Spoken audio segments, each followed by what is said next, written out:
పానం ఉన్న ఏ జీవికైనా ఓపిక ఉంటుంది. కోపమత్తే ఓడ్చుకుంటుంది. ఇక ఓడ్చుకున్నారు కదా అని ఇంకా ఎక్కువ చేస్తే ఏమవుతుంది? మరల పడుతుంది. మనిషి అయినా పిల్లైనా లాస్ట్కు ఆవైనా కానీ ఒకడు ఆవుకే కోపం తెప్పించుండోలా అట ఇంకేమైందో చూడాలి మీరు. అగో ఆవు చూడు ట్రాక్టర్ బడి పడుతున్నది.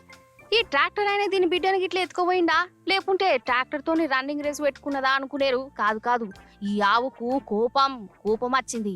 పన్నుకు పన్ను, కన్నుకు కన్ను, దెబ్బకు దెబ్బ అన్నట్టే ఉరుకుతున్నది. ఏంటంటే మంచిర్యాల సిసిసి కార్నల్ కాడోలా రోడ్డు మీద ఆవుల మంద ఉన్నది. అయితే ఈ ట్రాక్టర్ ఆయనే ట్రాక్టర్ను నడుపుకుంటా ఆవును గుద్దుకుంటా పోయిండు. ఖాతమీగా ఈ ఆవుకు కోపం వచ్చింది. నన్నే టక్కర్ చేస్తావా, ఏం మనిషివి, ఏం నడుపుడు, నీ సంగతి చెప్తాను ఆవు అనుకున్నది కావచ్చు. ట్రాక్టర్ ఎంబడే పడ్డదోలా. ఇక డ్రైవర్ సాబుకు ఒక గజ్జమన్నడు కాదు, స్పీడ్గా పోయిన ఆ ఆవు మాత్రం ట్రాక్టర్ను విడిచిపెట్టలే. ఇట్లా కిలోమీటర్ దాకా ఎంబడి పడ్డది. ఇక డ్రైవరు ట్రాక్టర్ను దాంచుకుపోయిండు.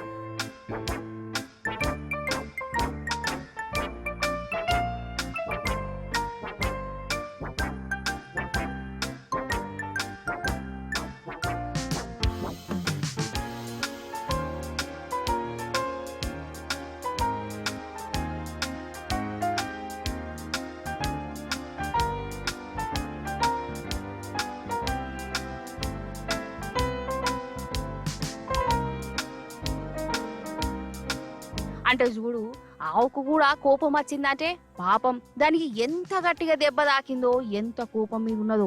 అయినా రోడ్ల మీద డ్రైవింగ్ చేసేటప్పుడు వెనక ముందు చూసుకోరా, హారన్లు గీరన్లు లేవా, బ్రేకులు పని చేయవా కథ గాని.